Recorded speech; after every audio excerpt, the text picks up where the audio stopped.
تشریف لائے ہیں. بڑی تکلیف اٹھا کر کے دلی سے ہوائی جہاز سے بنگلور اور بنگلور سے پھر یہاں آئے ہیں. تمام حضرات اور نوجوان دوستوں سے گزارش ہے، میری اگر آواز وہ سن رہے ہیں تو جس 1 گھنٹے تقریر کو کرنے کے لیے مولانا اتنی تکلیف اٹھا کے یہاں آئے ہیں، ایک محقق ہیں، صاحب قلم ہیں، جریدہ ترجمان جو دلی سے نکلتا ہے اس کے ایڈیٹر ہیں، ایڈیٹر ان چیف ہیں. تو آپ ان سے سنیے. میں مولانا سے گزارش کرتا ہوں، مولانا رضا اللہ عبدالکریم مدنی صاحب سے، وہ ڈائز پر تشریف لائیں اور تقریر فرمائیں.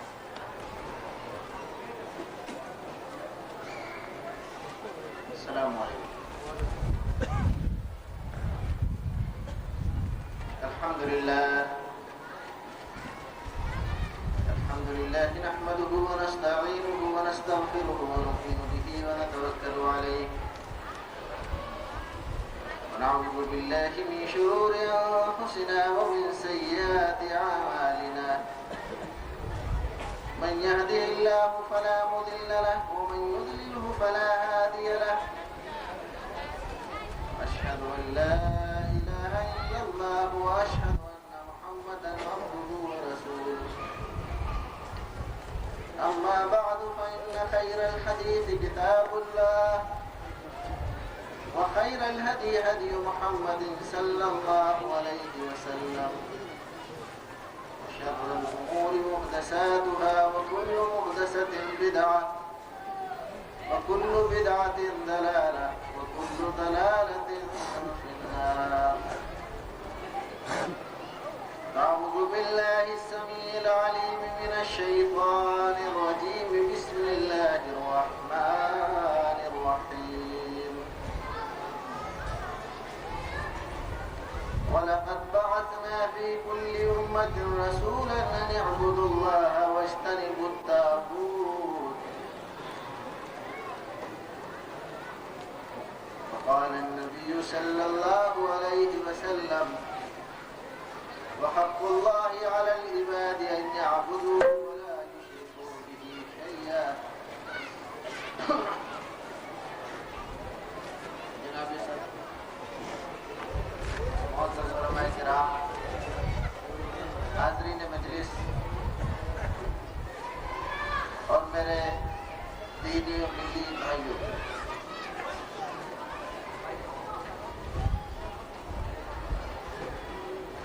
یہ کائنات جس میں ہم اور آپ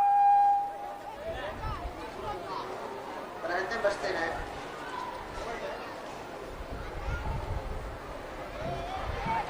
ہماری چاروں طرف پھیلی ہوئی ہے.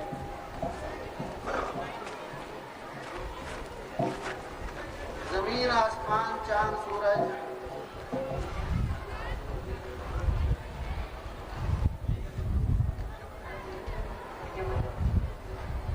ہریالی، اور جو کچھ ہمیں اور آپ کو نظر آتا ہے،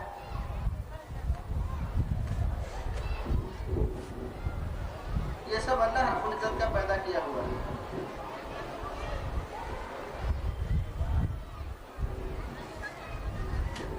یا ایھا الناس اعبدوا ربکم الذی خلقکم من نفس واحدہ وخلق منها زوجها وبث منهما رجالا كثيرا ونساء.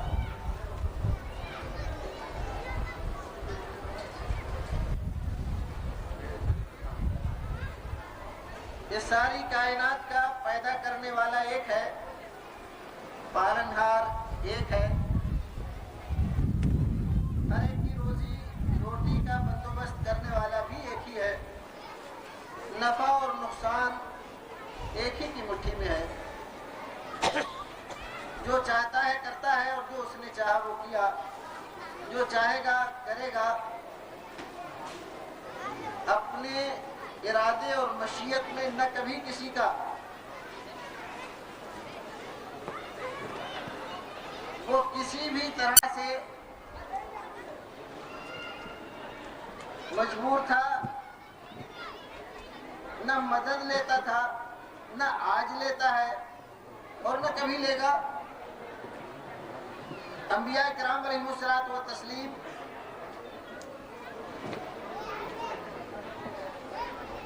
اور اولیاء کرام، بزرگان دین جو اس دنیا میں پیدا ہوئے، جنہوں نے اللہ کی معرفت حاصل کی،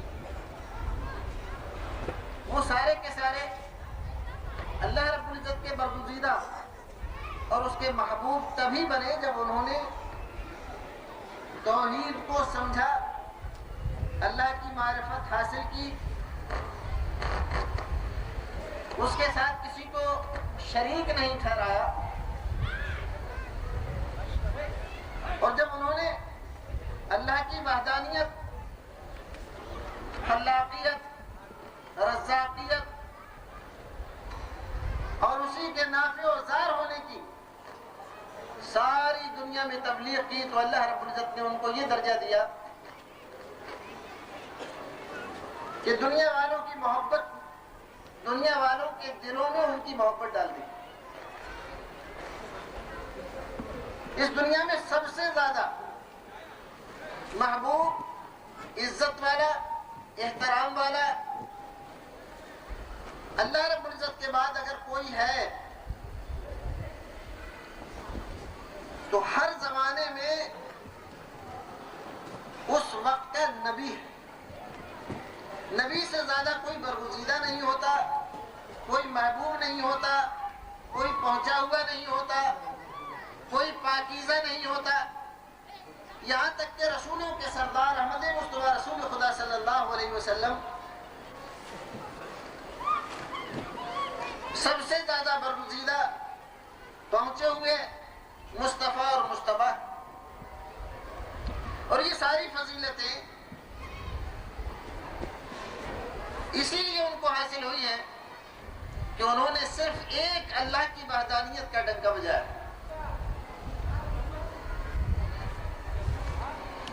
اللہ رب العزت نے جب حضرت آدم علیہ السلام کو پیدا کیا اور پھر جنت میں ایک لغزش کی وجہ سے ان کو نکال کے دنیا میں بھیجا، تو ان سے یہ کہا تھا فَإِمَّا يَأْتِيَنَّكُم مِّنِّي هُدًى، میری جانب سے تمہارے پاس ہدایت آئے گی، اس ہدایت کے مطابق جو زندگی گزارے گا وہ کامیاب و کامران ہوگا، اور جو اس کے خلاف چلے گا وہ بدبختی کا شکار ہو جائے گا۔ حضرت آدم علیہ السلام جب تک دنیا کے اندر رہے، اس میں کوئی شرک نہیں تھا، کسی بدعت کا وجود نہیں تھا، کسی خرافات کا وجود نہیں تھا، غیر اللہ کی کہیں عبادت نہیں ہوتی تھی، غیر اللہ کے نام کا کوئی مزار نہیں تھا، کوئی معبد نہیں تھا، کوئی مٹھ نہیں تھا، کوئی مندر نہیں تھا، کوئی ایسی جگہ نہیں تھی جس پر انسان جا کر سجدہ ٹیکتا ہو، اس کے سامنے ہاتھ پھیلاتا ہو یا اپنی مرادیں رکھتا ہو، کوئی ایک جگہ بھی ایسی نہیں تھی۔ حضرت آدم علیہ السلام کے دنیا سے چلے جانے کے بہت زمانہ بعد شیطان انسانوں کے پاس آیا اور اس نے ان کو یہ سمجھایا کہ یہ جو بزرگان دین تھے ہمارے، تم لوگوں نے ان کو بالکل بھلا دیا، اور یہ تو بہت بری بات ہے، تم لوگ بزرگوں کو اگر نہیں مانو گے تو بھلا تمہارا کہاں ٹھکانہ ہوگا، تو کیا کرنا چاہیے؟ تو انہوں نے پہلے بتلایا شیطان نے ان کو کہ ایسا کرو کہ ہفتے میں کم سے کم ایک آدھ دن ان کو یاد کر لیا کرو۔ لوگ یاد کرنے لگے، اس کے بعد کچھ اور آگے بڑھا، یہاں تک کہ کرتے کرتے ان کے مجسمے ترشوائے اور خاص خاص مقامات پر ان کو رکھ دیا گیا۔ یہ نسل گزر گئی، اس کے بعد کی نسل گزر گئی، تیسری نسل میں جا کر شیطان نے ان کو یہ پٹی پڑھائی کہ تم لوگ کیسے گمراہ ہو رہے ہو، تمہارے باپ دادا انہی بزرگوں کے واسطے وسیلے طفیل سے دعا کیا کرتے تھے، ان کی مرادیں پوری ہوتی تھی، ان کی ساری حاجتیں درست ہو جاتی تھی، جو کچھ مانگنا ہوتا تھا انہی کے واسطے وسیلے سے مانگتے تھے، اور ان لوگوں کا یہ درجہ تھا، یہ مرتبہ تھا، بارش نہیں ہوتی تھی تو یہ لوگ ہاتھ اٹھا دیتے تھے تو بارش ہو جاتی تھی، نظر گھما دیتے تھے تو بارش ہو جاتی تھی، کسی کو بچہ نہیں ہوتا تھا تو انگلی ہلا دیتے تھے تو بارش ہو جاتی تھی، اس کے یہاں لڑکا ہو جاتا تھا لڑکی ہو جاتی تھی، تم لوگوں نے بالکل ان کو بھلا دیا۔ ہر زمانے میں انسان کچھ نہ کچھ پریشانیوں سے دوچار رہتا ہے۔ جیسے آج ہمارے زمانے میں بہت سارے لوگوں کے پاس بچے نہیں ہیں، اللہ رب العزت نے دیے ہی نہیں۔ کچھ ایسے لوگ ہیں جن کے پاس لڑکے تو ہیں لڑکیاں نہیں ہیں، کچھ ایسے ہیں کہ لڑکیاں ہی لڑکیاں ہیں، بیچارے چاہتے ہیں کہ لڑکا ہو جائے کوئی۔ اسی طرح سے ہر زمانے میں آدمی کسی نہ کسی پریشانی میں مبتلا رہتا ہے کہ دنیا ہے ہی پریشانیوں کی جگہ۔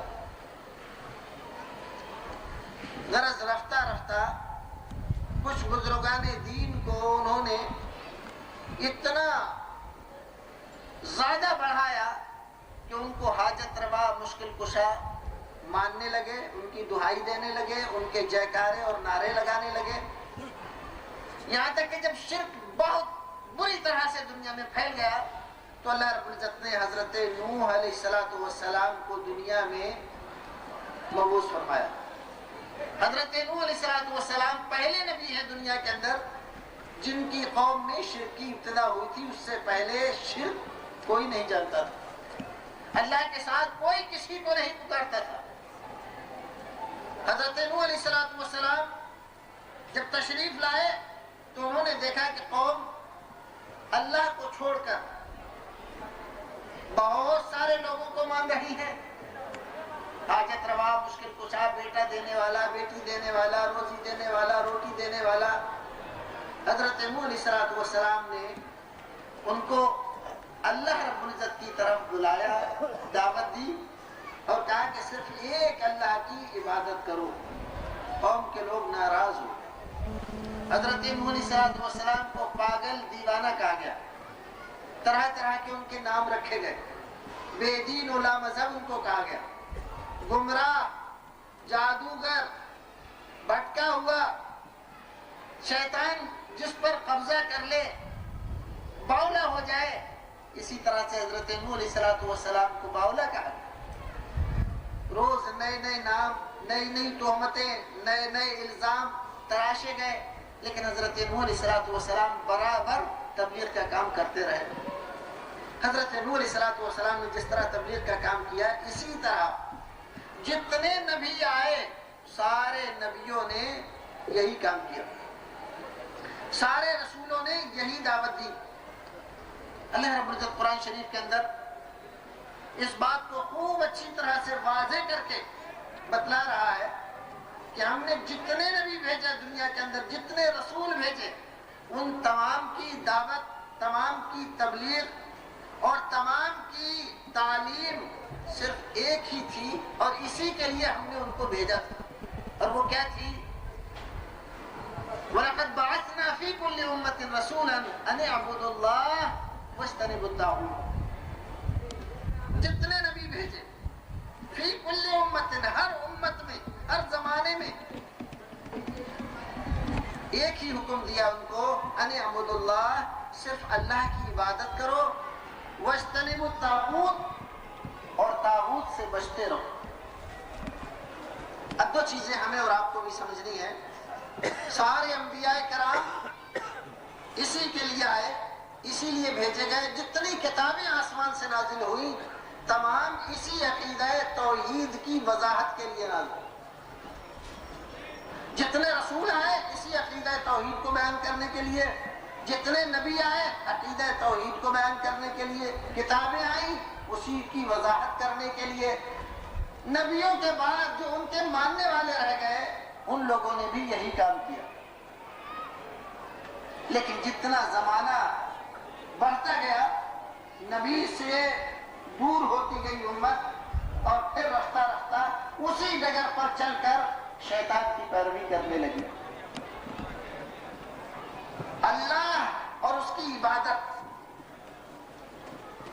اور طاغوت، یہ دو چیزیں ہم اگر سمجھ لیں تو آگے کی بات سمجھنے میں ہمیں آسانی ہوگی۔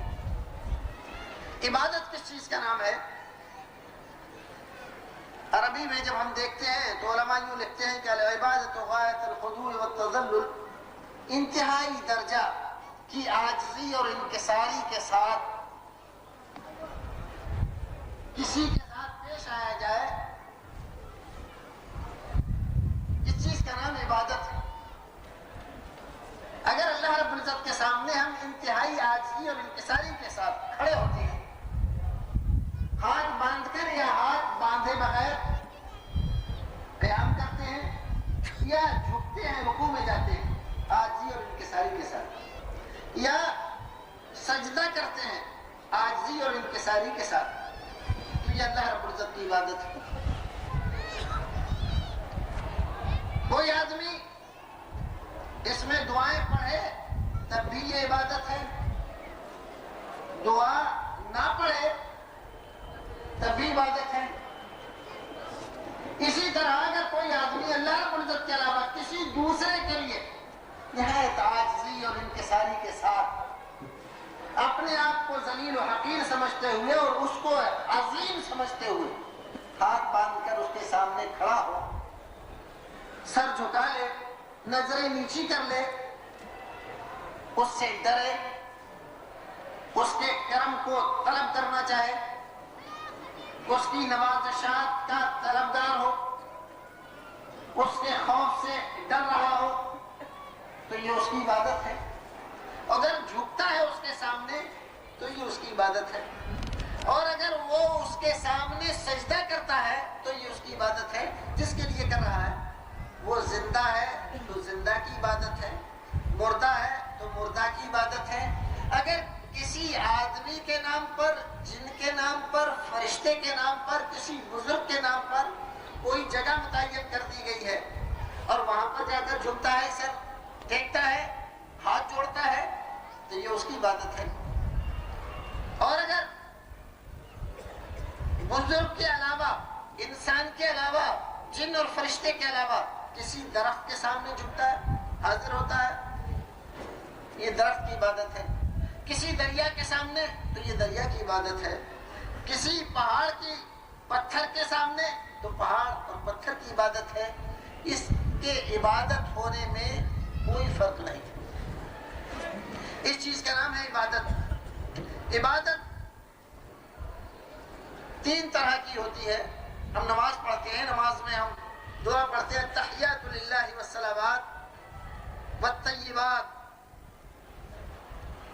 اس بات کا اقرار کرتے ہیں کہ اے پروردگار، سب طرح کی قولی عبادتیں تیرے لیے، سب طرح کی مالی عبادتیں تیرے لیے ہیں، اور سب طرح کی بدنی عبادتیں تیرے لیے ہیں۔ یہ ہم ہر نماز میں اقرار کرتے ہیں۔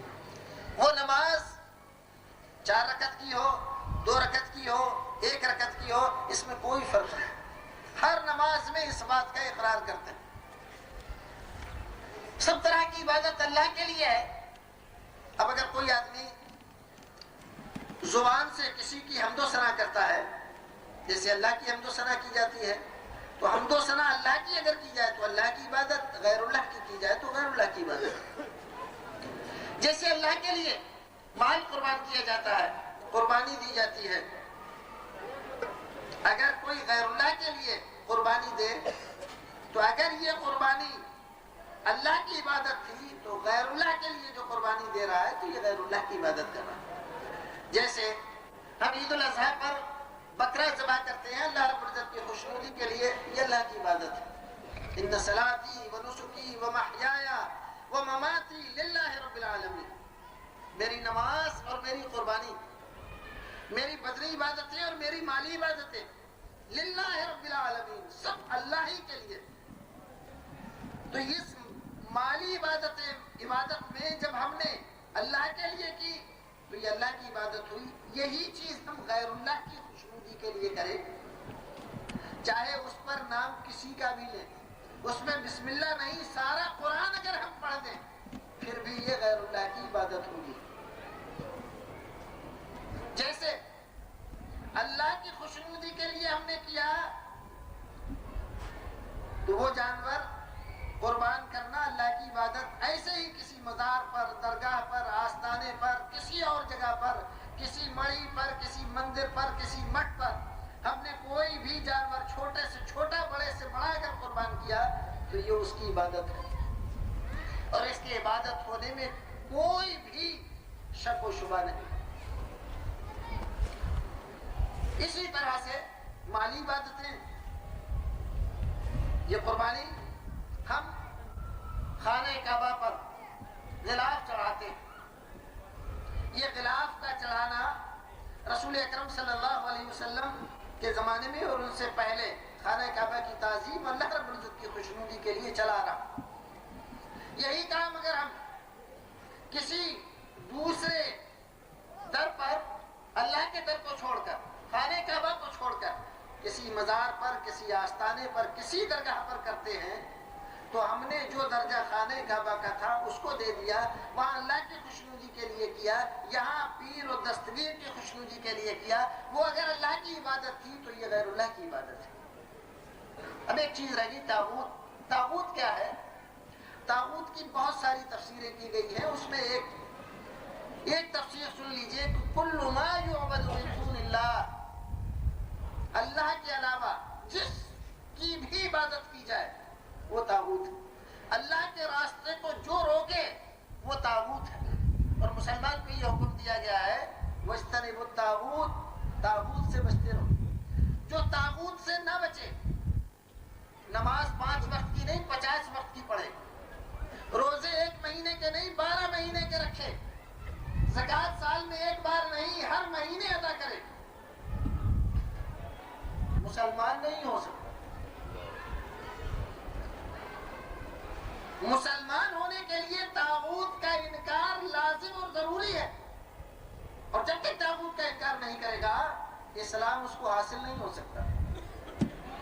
یہی وجہ ہے کہ آج ہماری امت کا بہت بڑا حصہ توحید سے دور چلا گیا ہے کہ اس نے طاغوت کو سمجھنا چھوڑ دیا، وہ جانتا ہی نہیں طاغوت کیا ہوتا ہے۔ اس نے بہت کچھ علم حاصل کر لیا ہے لیکن کلمے کو نہیں سمجھا، لا الہ الا اللہ کو نہیں سمجھا۔ اگر لا الہ الا اللہ صرف اس ٹکڑے کو سمجھ لیتا تو وہ طاغوت کو سمجھ لیتا کہ طاغوت کیا ہے۔ لا الہ الا اللہ نے کیا اللہ رب العزت نے کہا اور کیا چیز رکھی، یہ وہ کلمہ ہے جو ہر نبی نے اپنی امت سے پڑھوایا، یہ ہماری امت کے لیے خاص نہیں۔ لا الہ الا اللہ، لا الہ نہیں ہے کوئی عبادت کا مستحق الا اللہ، سوائے اللہ کے۔ لا الہ، لا الہ اگر صرف اتنا ہی کہا جائے اس کے معنی کیا ہے؟ کوئی معبود نہیں ہے۔ لا الہ کوئی معبود نہیں ہے، یہ کیا ہے؟ یہ سراسر کفر ہے۔ اگر یوں کہا جائے کہ کوئی معبود نہیں ہے، جیسے کمیونسٹ کہتے ہیں نا کہ گاڈ از نتھنگ، کوئی چیز نہیں ہے گاڈ، جس کو گاڈ کہتے ہو، جس کو خدا اور اللہ کہتے ہو، کوئی چیز نہیں، اس کا کوئی وجود نہیں۔ بالکل اسی انداز سے سمجھو کہ لا الہ، کوئی الہ نہیں، الہ کوئی نہیں ہے جس کی عبادت کی جائے، جس کے سامنے جھکا جائے، جس کے سامنے ماتھا ٹیکا جائے، جس سے مرادیں مانگی جائے، جس کے سامنے جھولی پھیلائی جائے، جس سے بیٹا مانگا جائے، جس سے بیٹی مانگی جائے، جس سے روزی مانگی جائے، جس سے روٹی مانگی جائے، جس کے غضب سے ڈرا جائے، جس کی امید لگائی جائے، کوئی نہیں، لا الہ۔ اور جب لا الہ ہم نے سمجھ لیا کہ کوئی نہیں ہے، تب ہمیں حکم دیا گیا کہ اب کہو الا اللہ، اللہ ہے، اللہ ہے جس کی عبادت کی جائے، جس کے سامنے جھکا جائے، جس کے سامنے سجدہ کیا جائے، جس سے امیدیں لگائی جائیں، جس سے دعا کی جائے، جس سے روزی مانگی جائے، روٹی مانگی جائے، عزت اور دولت مانگی جائے، صرف ایک اللہ۔ کلمے میں یہ ترکیب لا الہ الا اللہ کیوں رکھی گئی؟ یہ علماء کرام بیٹھے ہوئے ہیں۔ لا الہ الا اللہ کی جو معنی ہم بتاتے ہیں کہ اللہ کے علاوہ کوئی عبادت کا مستحق نہیں ہے، اس کو بتانے کے لیے، بیان کرنے کے لیے عربی میں 1 2 نہیں 10 عبارتیں بنائی جا سکتی ہیں، لیکن اللہ رب العزت نے اس کی ترتیب رکھی لا الہ، اس کے بعد الا اللہ۔ پہلے انکار کرا دیا کہ انکار کر دو، سب کا کوئی نہیں ہے۔ جب سب کا انکار کر دیا بندے نے، تب اس کے بعد کہا کہ اب ایک اللہ کو مانو۔ اللہ کو بھی ہم مانیں اور اس کے ساتھ ساتھ دوسرے بھی ہمارے دماغ میں اور ہمارے دل میں رہیں تو یہ توحید نہیں ہے اور آدمی مسلمان نہیں ہوتا۔ مسلمان ہونے کے لیے ضروری ہے کہ وہ پہلے کفر کرے، اسی لیے قرآن نے کہا وَمَن يَكْفُرْ بِالطَّاغُوتِ وَيُؤْمِن بِاللَّهِ فَقَدِ اسْتَمْسَكَ بِالْعُرْوَةِ الْوُثْقَىٰ لَا انفصام لَهَا۔ کفر کو پہلے ذکر کیا۔ وَمَن يَكْفُرْ بِالطَّاغُوتِ، جو طاغوت کے ساتھ کفر کرے، انکار کر دے کہ دنیا میں کوئی پتھر، کوئی درخت، کوئی دریا، کوئی شخص، کوئی جن، کوئی فرشتہ، کوئی بزرگ، کوئی نبی، کوئی ولی ایسا نہیں ہے اللہ کو چھوڑ کر جس کی عبادت کی جائے۔ وَمَن يَكْفُرْ بِالطَّاغُوتِ وَيُؤْمِن بِاللَّهِ، اور اللہ پر ایمان لائے۔ اللہ پر ایمان پہلے اور کفر طاغوت کے ساتھ کفر بعد میں، ایسا نہیں۔ کفر کے ساتھ طاغوت کے ساتھ کفر پہلے ذکر کیا۔ پہلے انکار کرو طاغوت کا، پھر اس کے بعد ایمان کا دعویٰ کرو۔ اور ہم حاجت روا مشکل کشا بھی مانتے رہے دوسروں کو، اور ہم توحید کا دعویٰ بھی کرتے رہے اور یہ بھی کہیں ہم مسلمان ہیں، اس کو اسلام نہیں مانتا۔ اسلام اس چیز کو تسلیم نہیں کرتا۔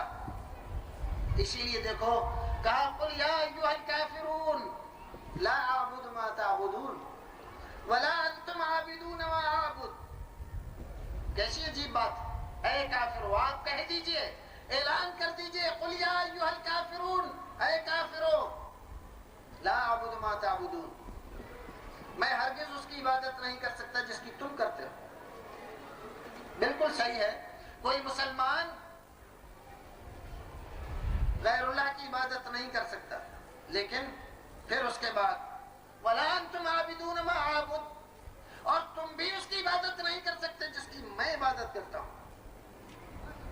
بالکل عجیب بات۔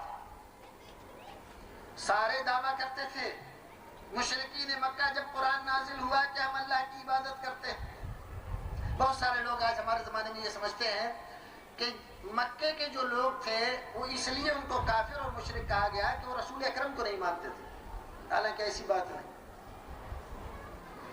ایسی بات نہیں ہے۔ اس لیے ان کو کافر نہیں کہا گیا کہ وہ اللہ کو نہیں مانتے تھے، نہیں، وہ اللہ کو مانتے تھے۔ وَلَئِن سَأَلْتَهُم مَّنْ خَلَقَ السَّمَاوَاتِ وَالْأَرْضَ لَيَقُولُنَّ اللَّهُ، اگر آپ ان سے پوچھئے کہ آسمان زمین کو کس نے بنایا، یہ جواب دیں گے کہ اللہ نے۔ آپ پوچھئے عرش عظیم کا مالک کون ہے، یہ کہیں گے اللہ۔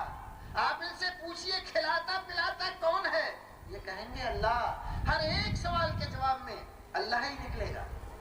آج ہمارے زمانے میں ہمارے آس پاس جو غیر مسلم آباد ہیں ان سے آپ پوچھئے آسمان کس نے بنایا، زمین کس نے بنائی، موسم کون لاتا ہے، بارش کون برساتا ہے، تو وہ یہی کہیں گے کہ اللہ، اوپر والا، ایشور، ایک ہی۔ اللہ رب العزت فرماتا ہے فَأَنَّىٰ تُؤْفَكُونَ، یہ سب کچھ جاننے کے باوجود پھر کدھر بھٹکے پھر رہے ہو ادھر ادھر، کیوں؟ تو کافر اس لیے نہیں کہا گیا کہ وہ اللہ کو نہیں مانتے تھے، اللہ کو مانتے تھے، لیکن اللہ کے ساتھ اوروں کو بھی مانتے۔ اسی لیے ہم دیکھتے ہیں بخاری شریف کے اندر موجود ہے مشرکین مکہ، کفار مکہ، جن سے قرآن نے جہاد کرنے کا حکم دیا رسول اکرم کو، یا ایھا النبی جاہد الکفار والمنافقین۔ ان لوگوں کے زمانے میں، رسول اکرم کے زمانے میں حج کرتے تھے، خانہ کعبہ کا طواف کرتے تھے، صحیح کرتے تھے، جیسے ہم لوگ حج کرنے جاتے ہیں، جیسے تلبیہ پکارتے ہیں، لبیک لبیک کہتے ہیں، وہ بھی کہتے تھے، لیکن ان کے تلبیہ میں بس ذرا سا انہوں نے فرق کر دیا تھا۔ ہم کہتے ہیں کہ لبیک لبیک لا شریک لک لبیک ان الحمد والنعمت لک والملک لا شریک لک، وہ کہتے تھے لبیک لبیک لا شریک لک۔ یہ دیکھیں، لبیک میں حاضر ہوں پروردگار، تیرے بلاوے پر آ رہا ہوں، لا شریک لک تیرا کوئی شریک نہیں، تیرا کوئی شریک نہیں۔ قرآن کہہ رہا ہے یہ مشرک ہے، وہ کہہ رہے ہیں کہ تیرا کوئی شریک نہیں۔ کیسی عجیب بات بات ہے، قرآن کہہ رہا ہے تم مشرک ہو، وہ کہہ رہے ہیں ہم کسی کو شریک نہیں مانتے. کیوں؟ اس لیے کہ اس کے بعد کہتے تھے لا شریک لک الا شریکا هو لک تملکہ وما ملک، مگر ہاں تیرا ایک شریک ہے، تملکہ وما ملک، تو اس کا بھی مالک ہے، وہ تیرا مالک نہیں ہے، جو کچھ اس کے پاس ہے تیرا ہی دیا ہوا ہے. جیسے آج ہمارے زمانے میں عقیدہ ہے، بزرگان دین سب کچھ کرتے ہیں، سب کچھ کر سکتے ہیں، بیٹا بیٹی بھی دیتے ہیں، سب کچھ کرتے ہیں، لیکن یہ سب اللہ کے دینے سے کرتے ہیں، لہذا نہ شرک ہے نہ کفر ہے. آج ہمارے زمانے میں یہ تعلیم دی جاتی ہے، یہ تبلیغ کی جا رہی ہے، بالکل بعین ہی یہی عقیدہ مشرکین مکہ کا تھا اور کوئی فرق نہیں تھا. میں بیان یہ کر رہا تھا کہ سارے انبیاء کرام علیہ الصلوۃ والتسلیم کی دعوت کیا تھی؟ توحید تھی. کیوں آخر توحید کی دعوت تھی؟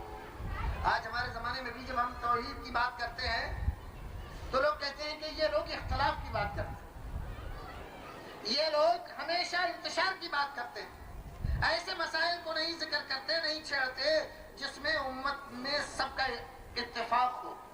یہ اہل حدیث ہمیشہ اختلاف کی بات کرتے ہیں، ایسے مسائل اٹھاتے ہیں جس سے لوگوں کو اتفاق نہیں ہے. بھائی یہی جرم تو انبیاء کرام کا تھا. انبیاء کرام علیہ الصلوۃ والتسلیم میں سے کوئی نبی توحید کی دعوت دینے سے پہلے ایک بھی ایسا بتلاؤ کہ قوم کے ایک فرد نے اس کے اوپر اعتراض کیا.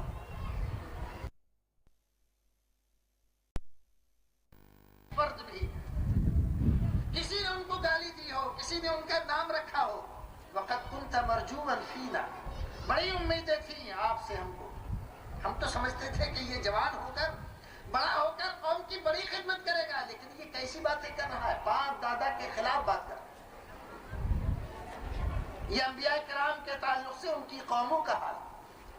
اور آپ نے سنا ہوگا علماء کرام سے بڑی لمبی تفصیلیں سنی ہوں گی اس سلسلے میں کہ رسول اکرم نے جب پہلی تبلیغ کی کوئی صفا پر چڑھے اور کہا کہ اے لوگوں یہ بتلاؤ، میں یہاں پہاڑی پر کھڑا ہوں، تم نیچے ہو، اگر میں یہ کہوں کہ میرے پیچھے اس پہاڑی کے پیچھے ایک فوج، بڑی زبردست فوج گھات لگائے منتظر ہے کہ آنن فانن میں تمہارے اوپر حملہ کر دے، کیا مان لو گے؟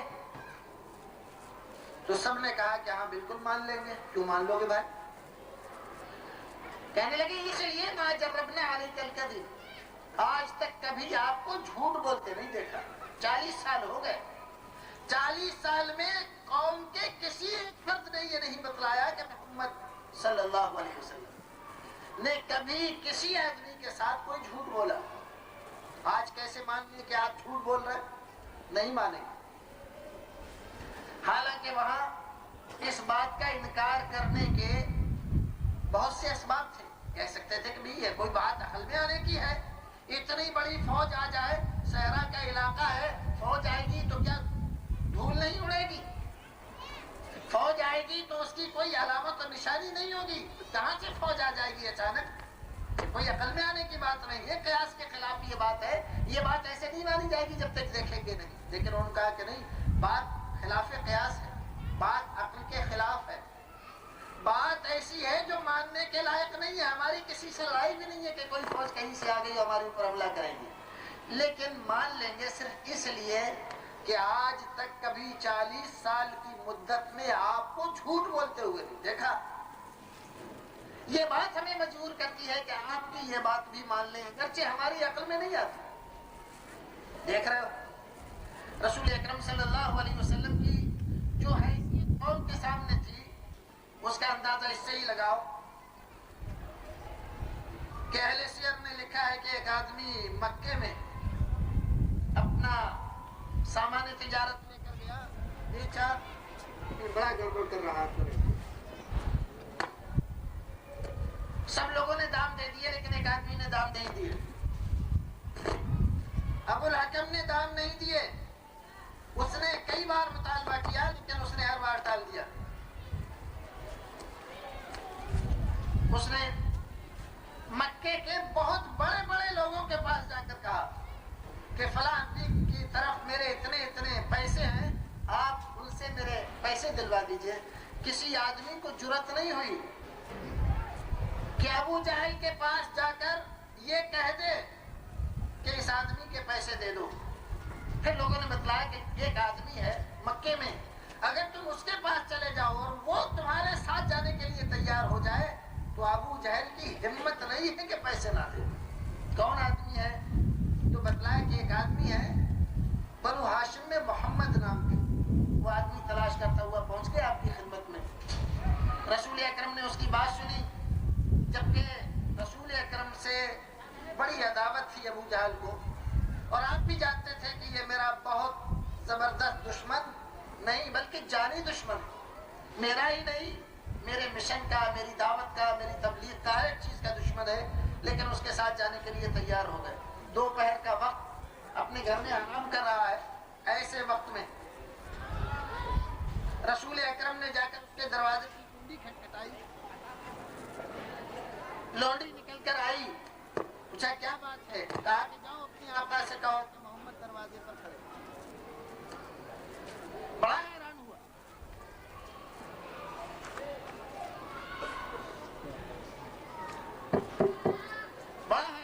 کہ یہ کیسے ہو سکتا ہے؟ محمد سے اتنی زیادہ عداوت ہے، لڑائی ہے، لیکن اس کے باوجود میرے دروازے پر آ جائیں، یہ نہیں ہو سکتا. لیکن لونڈی کہہ رہی ہے کہ محمد کھڑے ہیں دروازے پر. یقین نہ کرنے کی بھی کوئی وجہ نہیں ہے. آیا دروازے پر، اور دروازے پر آ کر پوچھا کیا بات ہے؟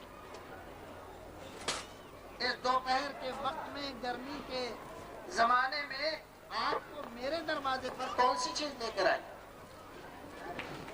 آپ نے صرف اتنا کہا کہ میں اس لیے آیا ہوں کہ یہ آدمی بیچارہ پردیسی ہے، اس کے تمہاری طرف کچھ پیسے ہیں، اس کے پیسے دے دو تاکہ یہ اپنے گھر چلا جائے. دشمن تھا، ضدی تھا، ناچہندہ تھا، لیکن رسول اکرم نے جب کہا اس کی ہمت نہ ہوئی کہ منع کر دے، ٹال دے، بہانہ کر دے. فوراً گھر میں گیا اور پیسے لا کر دے دیے.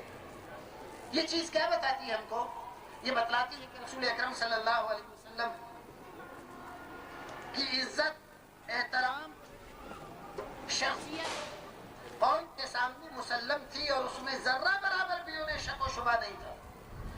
پھر اتنی دشمنیاں، اسی ابو جہل نے رسول اکرم کو کیسا کیسا نہ ستایا. تفصیلات بہت ہیں اور اس میں جانے کی ضرورت نہیں، لیکن ان تمام چیزوں کے باوجود، احترام عزت کے باوجود، صادق اور امین کہنے کے باوجود، قوم کا سب سے اچھا اور قیمتی نوجوان کہنے کے باوجود آپ کے ساتھ دشمنی کیوں کی گئی؟ صرف اس لیے کہ آپ توحید کی بات کرتے ہیں.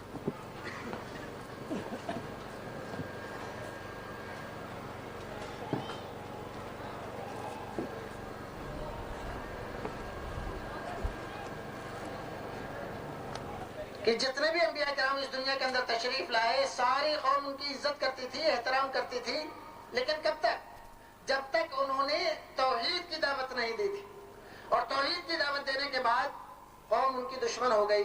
آج بھی یہی معاملہ ہے. لوگ کہتے ہیں کہ یہ لوگ اختلاف کی بات کرتے ہیں.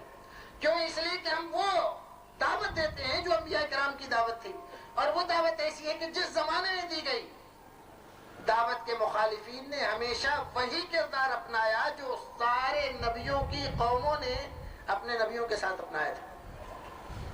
کتنے تعجب کی بات ہے، رسول اکرم صلی اللہ علیہ وسلم پر جب پہلی وحی آئی اور آپ کو کچھ گھبراہٹ محسوس ہوئی، حضرت خدیجہ حضرت ورقہ کے پاس آپ کو لے گئی، تو انہوں نے جہاں اور بہت ساری باتیں بتلائی، وہاں یہ بھی کہا کہ اگر میں اس وقت زندہ رہا جب آپ کی قوم آپ کو مکے سے نکال دے گی تو میں آپ کی زبردست مدد کروں گا. رسول اکرم کو بڑا تعجب ہوا کہ یہ کیا بات کہہ رہے ہو؟ میری قوم مجھے اور مکہ سے نکال دے گی؟ کہا کہ ہاں، مکے سے نکال دے گی. ورقہ کوئی نبی و رسول نہیں تھے، ایک عام آدمی تھے، لیکن انہوں نے جو بات کہی رسول اکرم سے، رسول اکرم کو بھی تعجب ہوا. تو آپ نے پوچھا کہ ایسا کیوں؟ تو کہا اس لیے کہ جو چیز آپ لے کر آئے ہیں وہ چیز جو بھی لے کر آیا ہے اس کے ساتھ یہی معاملہ ہوا ہے. آج بھی معاملہ یہی ہے کہ جو آدمی توحید کی بات کرتا ہے لوگ اس کو جھگڑالو فسادی کہتے ہیں. لوگ اس کو یہ کہتے ہیں کہ یہ لڑائی جھگڑے کی بات کرتا ہے, فساد کی بات کرتا ہے. ایسی بات کرتا ہے جو چکنی چپڑی باتیں کرتا رہے, نہ توحید بتلائے, نہ شرک بتلائے, نہ بدعت بتلائے, وہ آدمی بہت اچھا ہے. فلاں صاحب کے کیا کہنے ہیں, بہت اچھا واز ہے ان کا, بڑی اچھی تقریر کرتے ہیں, صاحب بہت اچھے آدمی ہیں, بڑی عزت ہے, بڑا احترام ہے, سب کچھ ہے. کب تک یہ سارا احترام, ساری عزت اسی وقت تک ہے جب تک کہ وہ توحید کے ساتھ مداہنت کر رہے, توحید نہیں بتلا رہے. ورنہ توحید کا واز کر کے دیکھو, تمہارے ساتھ بھی وہی ہوگا جو پہلے ہوتا رہا ہے اور توحید والوں کے ساتھ ہو رہا ہے. اللہ رب العزت ارشاد فرماتا ہے قرآن شریف میں, وَمَا أَرْسَلْنَا مِن رَّسُولٍ إِلَّا نُوحِي إِلَيْهِ أَنَّهُ لَا إِلَٰهَ إِلَّا أَنَا فَاعْبُدُونِ. وَمَا أَرْسَلْنَا مِن رَّسُولٍ, کوئی ایک رسول بھی ایسا دنیا میں نہیں بھیجا ہم نے جس کو اس بات کی تبلیغ کرنے کے لیے نہ بھیجا ہو أَنَّهُ لَا إِلَٰهَ إِلَّا أَنَا, میرے علاوہ کوئی عبادت کا مستحق نہیں ہے, اسی بات کی تبلیغ کے لیے بھیجا تھا. تو یہ بات وہ ہے جو انبیاء کرام کی بات تھی. توحید ہی کے لیے انبیاء کرام علیہ الصلوۃ والتسلیم دنیا کے اندر تشریف لائے تھے. حضرت نوح علیہ الصلوۃ والسلام کا تذکرہ میں نے آپ کے سامنے کیا. قرآن شریف میں حضرت نوح کا بیان بہت طویل ہے, یہاں تک کہ ایک پوری سورت اللہ رب العزت نے سورہ نوح کے نام سے نازل فرمائی. حضرت نوح علیہ الصلوۃ والسلام نے جب تبلیغ کی, اور اللہ رب العزت فرماتا ہے وَلَقَدْ أَرْسَلْنَا نوحًا إِلَىٰ قَوْمِهِ فَقَالَ يَا قَوْمِ اعْبُدُوا اللَّهَ مَا لَكُم مِّنْ إِلَٰهٍ غَيْرُهُ.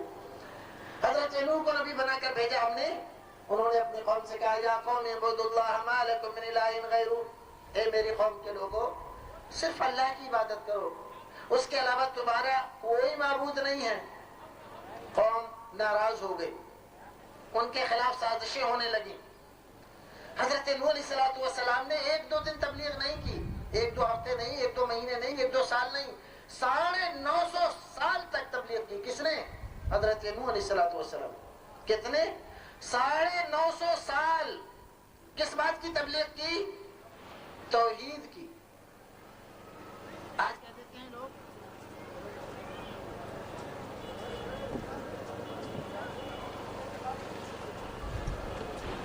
جب اپنی قوم کے پاس آئے اور انہوں نے تبلیغ کی تو ایک دو دن تبلیغ نہیں, 950 سال تبلیغ کی. 950 سال تبلیغ کرنے کے باوجود حضرت نوح علیہ الصلوۃ والسلام کے اتنے لمبے زمانے میں کتنے لوگ مسلمان ہوئے.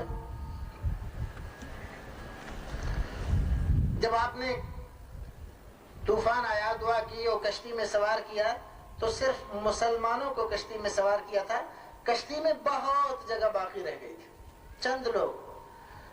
اور اندازہ اس سے لگا لو کہ خود حضرت نوح علیہ الصلوۃ والسلام کا بیٹا, ان کی بیوی مسلمان نہیں ہوئی. 950 سال تبلیغ کرنے کے بعد بیٹا مسلمان نہیں ہوا, کافر ہی رہا. بیوی مسلمان نہیں ہوئی, کافر ہی رہی. اللہ اللہ, کتنی عجیب اور تعجب کی بات ہے. اور یہاں پر ایک بات ضمناً میں کہہ دیا کرتا ہوں اکثر, بہت سارے لوگ کہتے ہیں کہ یہ مولوی لوگ تبلیغ تو کرتے ہیں, واعظ و نصیحت تو کرتے ہیں, بیان تو بہت کرتے ہیں, لیکن ان کی باتوں کا کوئی اثر نہیں ہوتا دل پر. کیوں؟ اس لیے کہ یہ مولوی ہی بے عمل ہے. جب مولوی بے عمل ہوں گے تو ان کی بات کا اثر کیا ہوگا؟ پہلے کے لوگ تھے, ان واعظ کرتے تھے, نصیحت کرتے تھے, بڑا اثر ہوتا تھا, لوگ روئے کرتے تھے, نمازی ہو جاتے تھے, ایسے ہو جاتے تھے, ویسے ہو جاتے تھے. لیکن آج تو کوئی اثر ہی نہیں ہوتا, اتنے مولوی تقریر کرتے ہیں. بھائیوں, کبھی آپ نے یہ سوچا کہ کیا یہ بات جو قوم میں ہر جگہ ہر علاقے میں کہی جاتی ہے, کیا یہ درست ہے؟ اور کیا اثر نہ ہونے کا, دل پر اثر نہیں ہوتا, کہ اس کا سبب صرف مولویوں کی بے عملی ہے, بد عملی ہے؟ ہمیں یہ اصرار نہیں ہے کہ آپ یہ کہیں کہ ہم بے عمل نہیں ہیں. بہت ساری بدعمالیاں ہمارے اندر ہیں. ہمیں اعتراف ہے کہ ہم اللہ کے گنہگار بندے ہیں. ہمیں اعتراف ہے کہ بہت ساری باتیں جو ہمیں کرنی چاہیے ہم نہیں کرتے. لیکن اس کے باوجود کیا ان ساری باتوں میں صرف مولوی کی بدعملی کا ہی دخل ہے؟ تمہارا دل، تمہارے خیالات، یہ سب کچھ درست ہیں؟ کیا نعوذ باللہ کوئی یہ کہہ سکتا ہے کہ حضرت نوح علیہ السلام بے عمل تھے؟ آپ کا عمل درست نہیں تھا، جو کہتے تھے وہ کرتے نہیں تھے؟ نعوذ باللہ کسی نبی کے بارے میں تو ہم ایسا نہیں سوچ سکتے. اور نبی 950 سال تک تبلیغ کرے اور اس کے گھر میں رہنے والی بیوی مسلمان نہ ہو، تو کیا خیال ہے حضرت نوح کا اس میں قصور ہے کہ ان کی بیوی کا قصور؟ بیٹا مسلمان نہ ہو تو یہ بیٹے کی بدعملی کا اس میں دخل ہے کہ حضرت نوح علیہ السلام کا قصور ہے؟ بھائیو، مولوی اور عالم کی بات ایک دانے کے مثل ہے. ایک دانہ جو کسی ایسی زمین میں جو اچھی ہو، بہتر ہو، جتی ہوئی ہو، پانی اس میں لگایا گیا ہو، قابل کاشت ہو، اگر اس میں ڈالا جاتا ہے تو وہ چند دن کے بعد روئیدگی اس میں شروع ہو جاتی ہے، نمو شروع ہو جاتا ہے، اور چند دن کے بعد اوپر آ جاتا ہے. لیکن اگر وہی دانہ کتنا ہی اچھا اور بہتر ہو، کسی بنجر گڑیل زمین میں اگر ڈال دیا جائے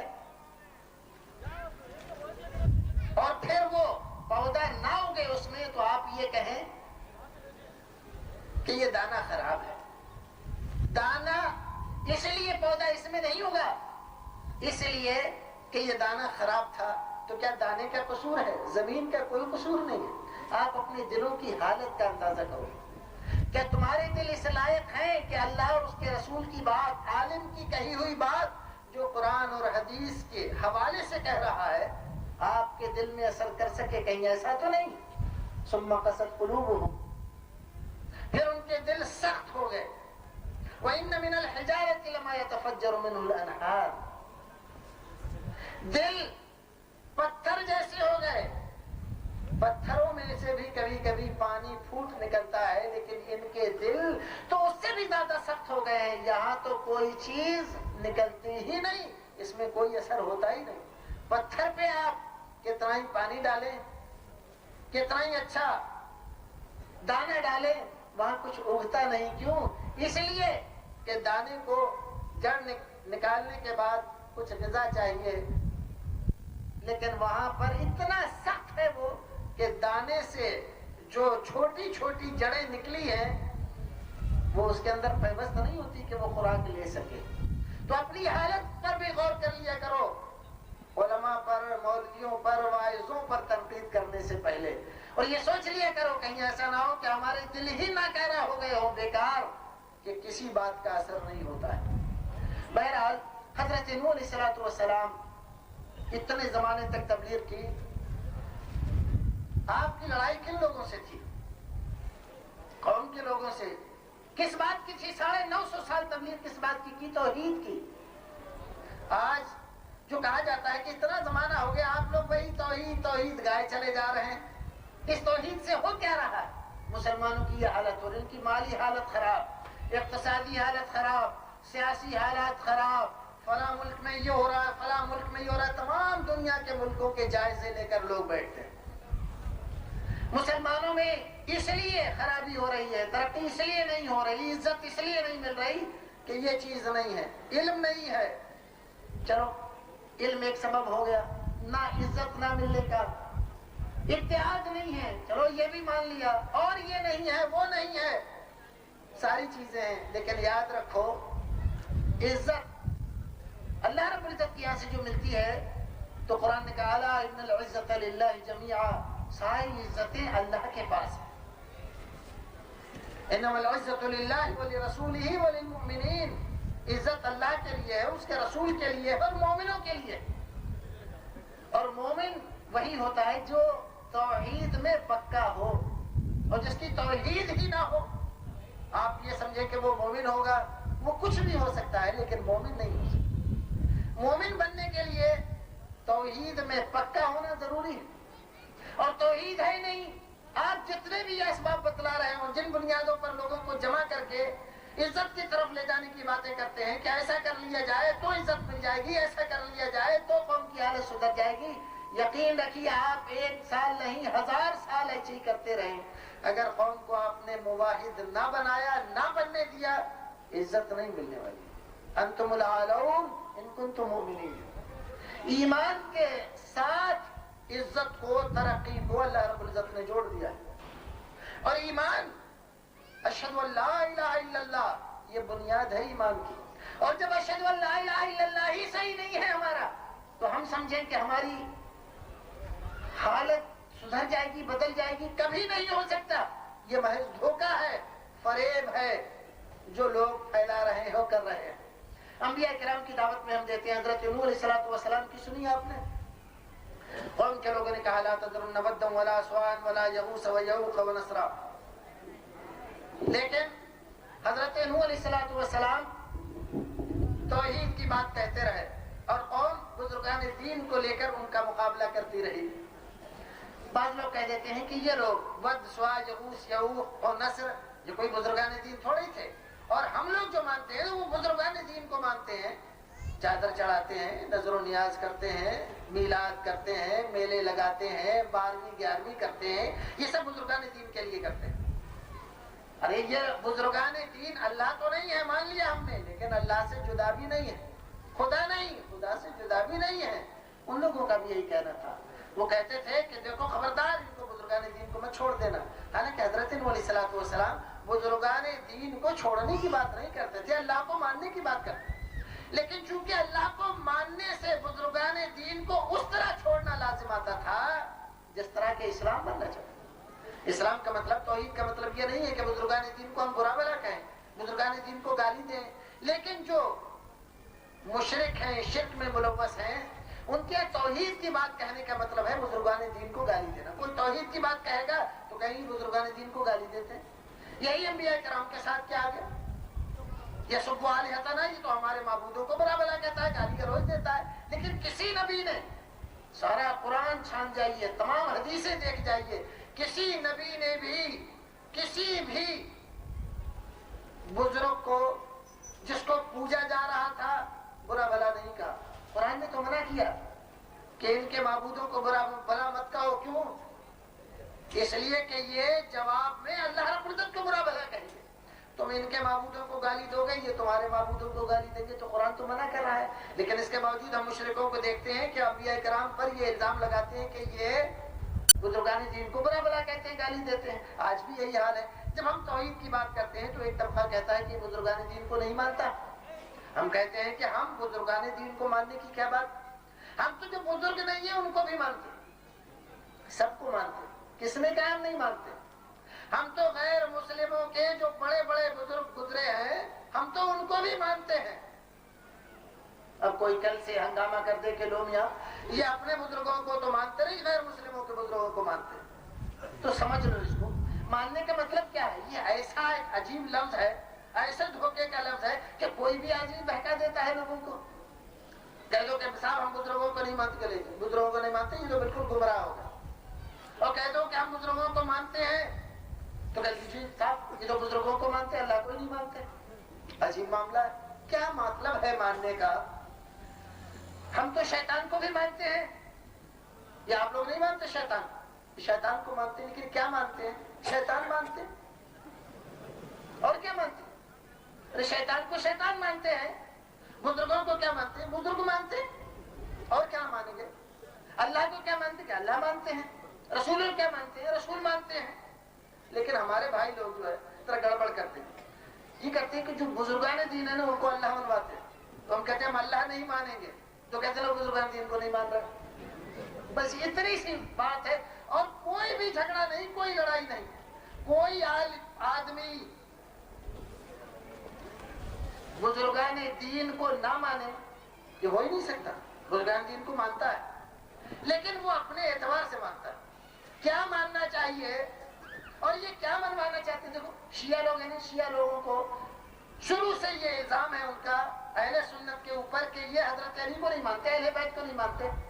کسی اہل سنت سے پکڑ کر پوچھو کہ کیوں آئے تم اہل بیت کو نہیں مانتے، حضرت علی کو نہیں مانتے، تو کہے گا ہم تو مانتے ہیں، حضرت علی کو مانتے ہیں، اہل بیت کو بھی مانتے ہیں۔ پھر کیا بات؟ وہ آج تک یہی کہتے چلے آ رہے ہیں کہ یہ نہیں مانتے۔ عیسائیوں کو دیکھو، ہم لوگوں کے ایمان میں یہ داخل ہے کہ ہم حضرت عیسیٰ کو مانیں، اور ہم لوگ سب مانتے نہیں؟ آپ لوگ سب لوگ حضرت عیسیٰ کو مانتے ہیں کہ نہیں؟ مانتے ہیں، لیکن عیسائی کہہ رہے ہیں کہ حضرت عیسیٰ کو نہیں مانتے۔ بات صحیح ہے کہ ان کی کیا وجہ ہے؟ تو میں کہتا ہوں کہ بات ان کی بھی صحیح ہے، بات ہماری بھی صحیح ہے۔ ہم کہتے ہیں ہم مانتے ہیں، ہماری بات صحیح ہے، وہ لوگ کہتے ہیں کہ نہیں مانتے، ان کی بات بھی صحیح ہے۔ اور یہ جو لوگ ہمارے بھائی کہتے ہیں کہ بزرگان دین کو نہیں مانتے، بات ان کی بھی صحیح ہے، اور ہم جو کہتے ہیں بزرگان دین کو مانتے ہیں، یہ بات بھی صحیح ہے۔ مولوی پاگل ہو گیا، دونوں بات کیسے صحیح ہو جائے گی؟ میں کہتا ہوں دونوں بات صحیح ہے بھائی، بس فرق ذرا سے سمجھنے کا ہے۔ ہم بزرگان دین کو بزرگان دین مانتے، ہمارا ماننا صحیح ہوا کہ نہیں؟ ہمارے بھائی بزرگان دین کو اللہ منوانا چاہتے ہیں، یا اللہ کی صفات کا حامل کچھ چیزیں اللہ رب العزت نے ان کو دی، حاجت روا، مشکل کشا، بیٹا بیٹی دینے والا، ناصر و معین منوانا چاہتے ہیں، تو ہم نہیں مانتے۔ تو ان کا کہنا صحیح ہے نا کہ یہ لوگ نہیں مانتے، جو منوانا چاہتے ہیں وہ ہم نہیں مانتے۔ عیسائی ہم لوگوں سے یہ چاہتے ہیں جیسے ہم حضرت عیسیٰ کو خدا، خدا کا بیٹا یا تین کا ایک منوانا چاہتے ہیں، ہم مانتے کیا؟ نہیں مانتے۔ تو ان کی بات صحیح ہے، وہ نہیں مانتے، ہم جو وہ منوانا چاہتے ہیں۔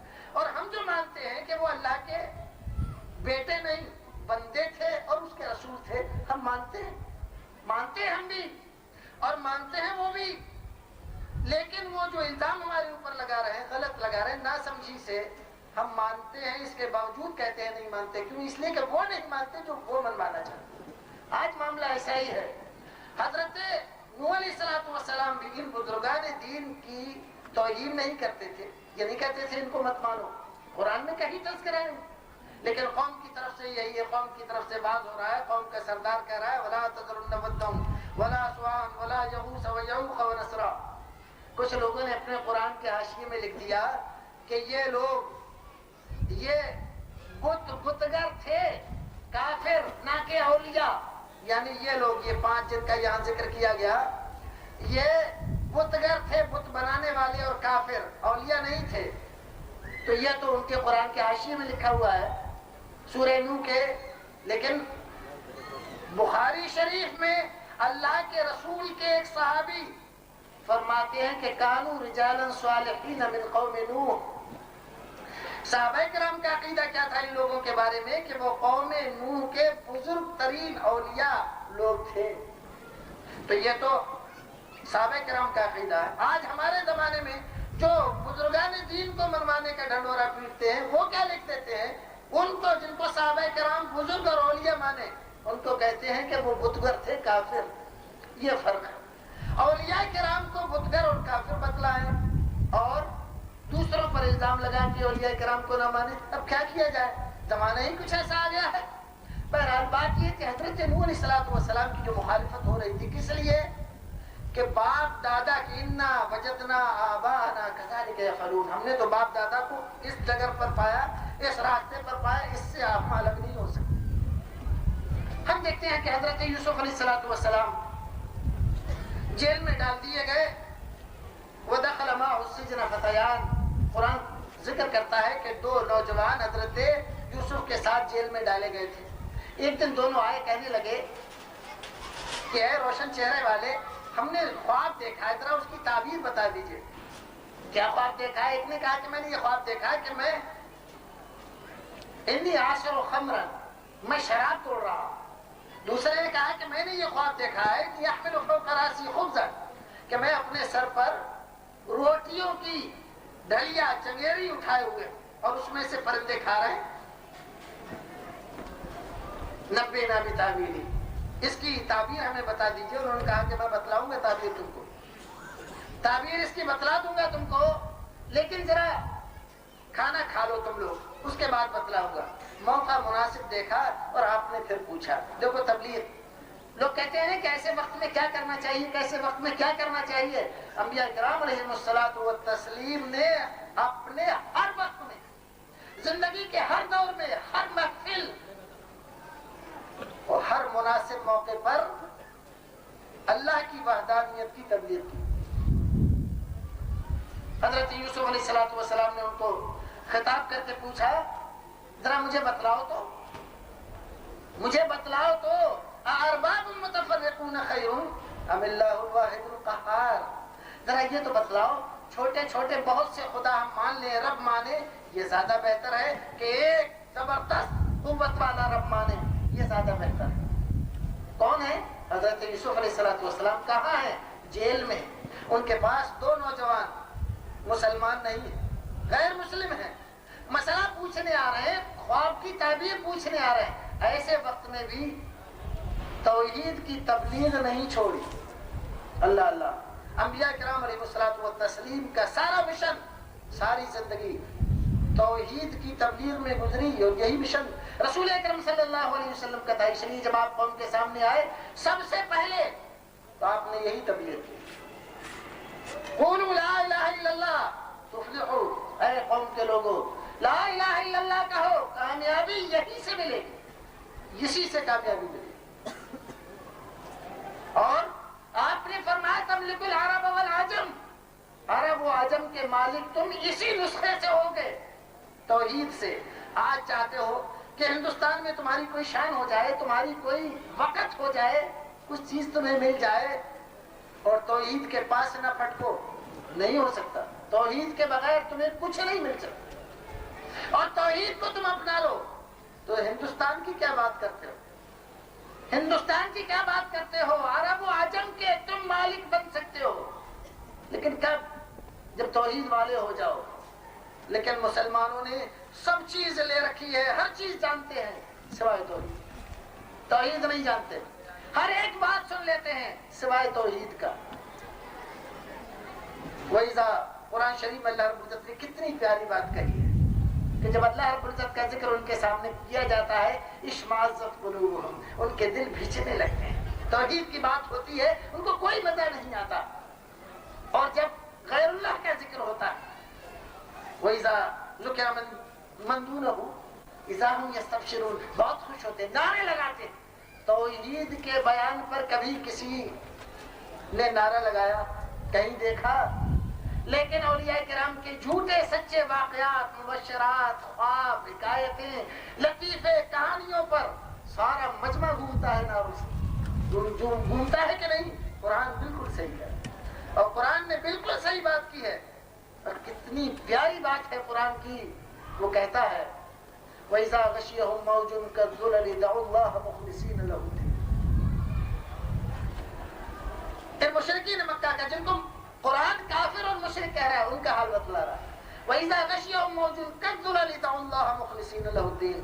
سمندر میں سفر کرتے ہیں، کشتی میں بیٹھے رہتے ہیں، تو چاروں طرف سے جب آتے ہیں، جب اس وقت طوفان آیا ہوا ہے نا، اس وقت کی حالت کا غور اندازہ کر لو کہ کتنے کتنے فٹ پانی بلند ہو جاتا ہے اور کشتی اور جہاز کو ڈھانپ لیتا ہے۔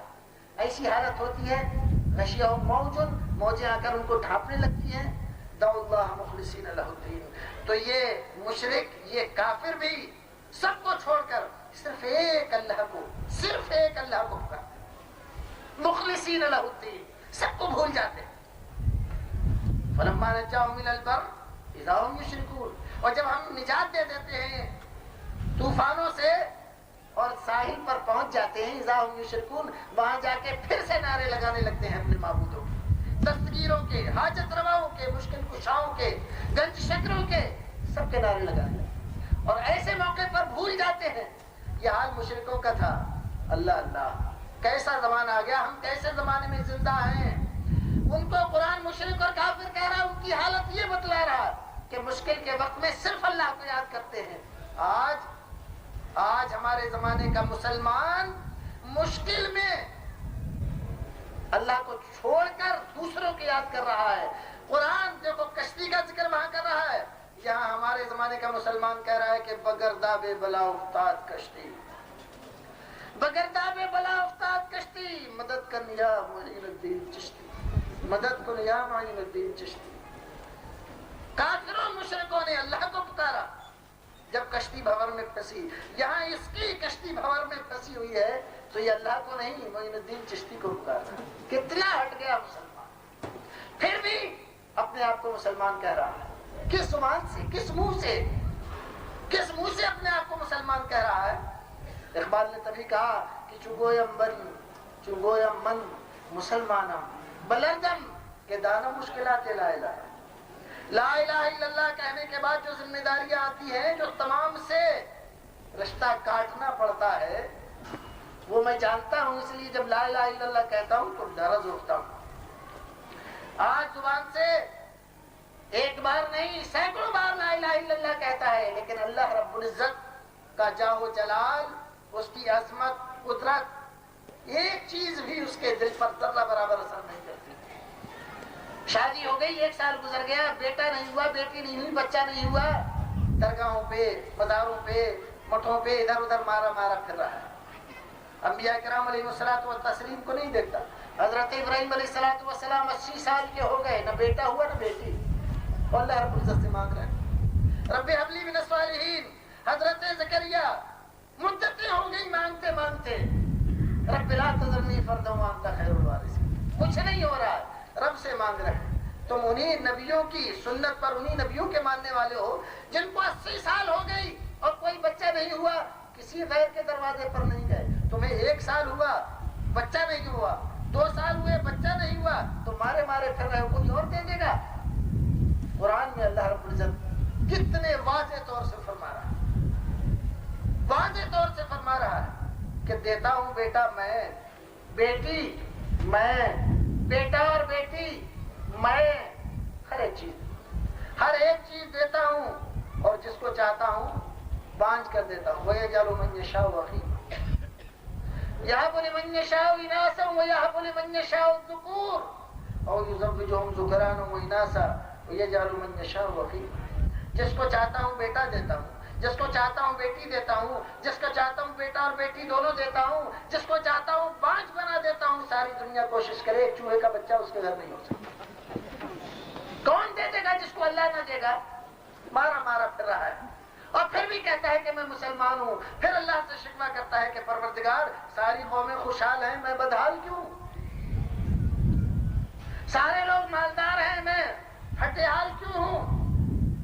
لیکن یہ نہیں سوچتا کہ میں کر کیا رہا ہوں، میں کر کیا رہا ہوں۔ مشرک ہیں، دوسروں سے مانگ رہے ہیں، دے کون رہا ہے؟ وہ دوسرے دے رہے ہیں، اللہ ہی دے رہا ہے، اللہ ہی دے رہا ہے۔ جو مورتیوں سے مانگ رہے ہیں، نہروں سے مانگ رہے ہیں، درختوں سے مانگ رہے ہیں، ان کو کون دے رہا ہے؟ ان کو بھی اللہ ہی دے رہا ہے۔ دیتا سب کو اللہ ہے۔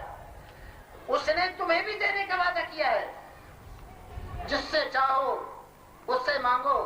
جب اس نے لکھا ہے کہ میں دوں گا تو اتنا دے گا۔ تمہاری قسمت میں لکھا ہے لڑکا تو لڑکا ملے گا، لڑکی ملے گی۔ نہیں لکھا ہے تو جہاں چاہو وہاں مانگو، کچھ نہیں ہو سکتا۔ 80 سال تک حضرت ابراہیم علیہ السلام کے کچھ نہیں ہوا، پھر اللہ رب العزت نے فرشتے بھیجے کہ جاؤ بشارت دو خلیل کو کہ ان کی لڑکا ہوگا۔ آئے فرشتے اور بشارت دی، وبشرناہ بغلام حلیم۔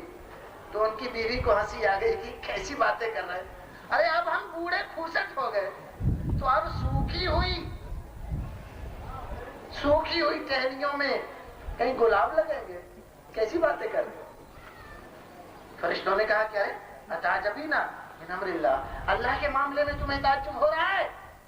تم تو اس گھرانے کے لوگ ہو جس پہ اللہ کی رحمتیں و برکتیں نازل ہوتی رہی ہے، اور اللہ رب العزت ایسا ہی کرے گا۔ اور اللہ رب العزت نے تب جبکہ بیوی نا امید ہو گئی، میاں نا امید ہو گئے، اس کے بعد اللہ رب العزت نے بیٹا دیا۔ یہی نہیں، بیٹے کی بشارت، پوتے کی بشارت، اور اس کے یہاں بھی اولاد ہوگی اس کی بھی بشارت ایک ساتھ اللہ رب العزت نے دے دی۔ تو اس سے مانگو۔ یہی انبیاء کرام علیہ الصلوۃ والتسلیم کا مشن ہے، یہی ان کی دعوت ہے۔ توحید ہی اسلام کی اصل ہے۔ یاد رکھو، توحید سے بڑی کوئی نیکی نہیں، شرک سے بڑا کوئی گناہ نہیں۔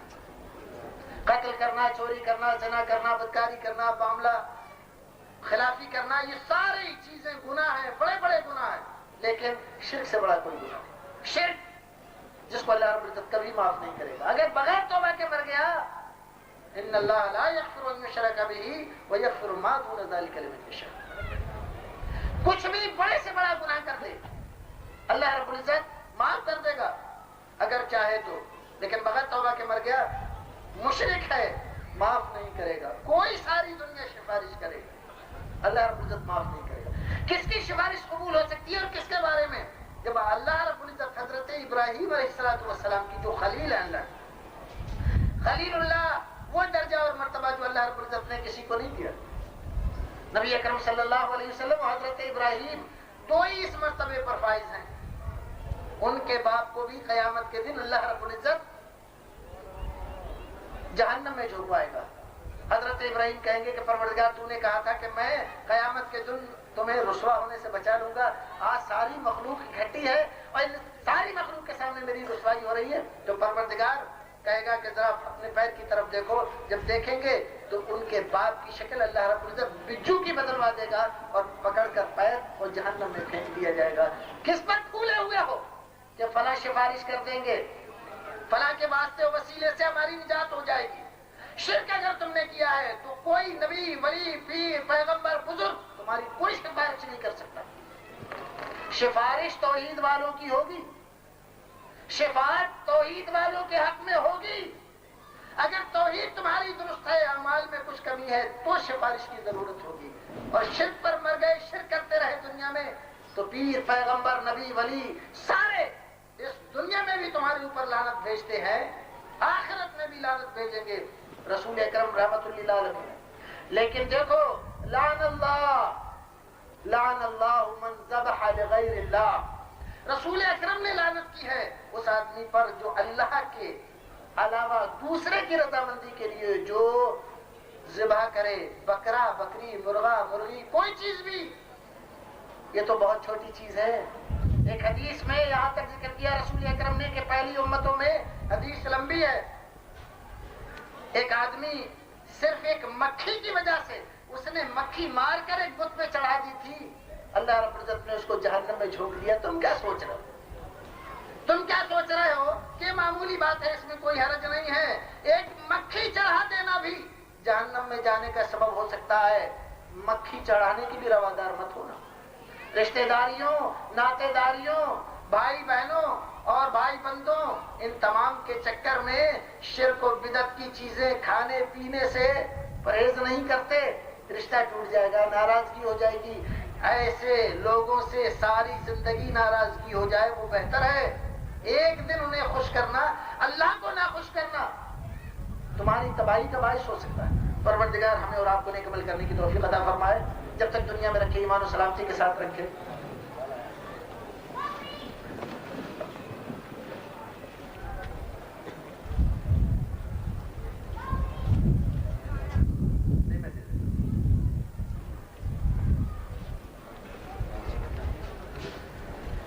سوال یہ ہے کہ حضرت نوح علیہ السلام کی بیوی کے بارے میں آپ نے بتلایا کہ وہ کافر تھی، بیٹے کے بارے میں بتلایا کہ وہ کافر تھا، یہ کیسے ہو سکتا ہے کہ ان کی بیوی کافر ہو اور وہ ایک نبی کے نکاح میں ہو؟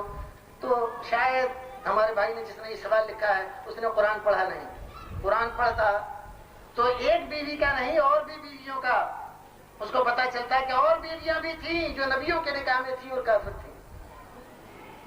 اور بیٹے کے بارے میں قرآن میں صاف صاف کہا ہے اللہ رب العزت نے۔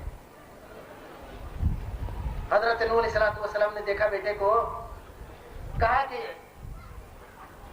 آ جاؤ یا بنی ارکب معنا ولا تکن مع الکافرین، قال سآوی الی جبل یعصمنی من الماء۔ بیٹے سے کہہ رہا حضرت نوح علیہ السلام کیا؟ یا بنی، اے میرے پیارے پیارے بیٹے۔ کوئی شک و شبہ ہے کہ وہ بیٹا تھا؟ یا بنی ارکب معنا، ہمارے ساتھ کشتی میں سوار ہو جاؤ۔ کشتی میں صرف مسلمان سوار تھا۔ ولا تکن مع الکافرین، کافروں کے ساتھ مت جاؤ۔ تو کہنے لگا کہ جائیے، میں آپ کے ساتھ نہیں جاتا، میں تو اپنی قوم کے لوگوں کے ساتھ جاؤں گا۔ کہا کہ آج تمہیں نجات نہیں ملے گی اس کشتی کے علاوہ۔ کہنے لگا سآوی الی جبل یعصمنی من الماء، کسی پہاڑ پر چڑھ جاؤں گا، پانی سے بچ جاؤں گا۔ آپ نے فرمایا کہ آج کہیں نجات نہیں. وحال بینہم الموج فکان من المغرق. حضرت نوح علیہ السلام نے وہیں پر دعا کی کہ پروردگار یہ کیا ہو رہا ہے؟ میرا بیٹا، تو نے تو وعدہ کیا کہ تمہارے بیٹے کو بچاؤں گا، تمہارے خاندان کو بچاؤں گا. یہ ان ابنی من اہلی. اللہ رب العزت نے کیا فرمایا؟ نوح علیہ السلام نے یہی دلیل دی کہ میرا بیٹا ہے، تو نے کہا اہل کو بچاؤں گا، یہ میرے اہل سے ہے. لیس من اہلک انہ عمل غیر صالح. یہ تمہارے اہل سے نہیں ہے، یہ سراپا عمل غیر صالح ہے. تم مانو اس کو اپنا بیٹا، ہم نہیں مانتے کہ یہ تمہارا بیٹا ہے. قرآن میں ہے، اس کے جواب دینے کی حدیث سے لکھا، حدیث سے جواب ہے. قرآن میں جب موجود ہے تو حدیث کی ضرورت کوئی خاص نہیں ہے، اور حدیث میں تو اس کی بڑی وضاحت ہے. ٹائم پورا ہو گیا. اللہ رب العزت ہم کو اور آپ کو نیک عمل کرنے کی توفیق عطا فرمائے.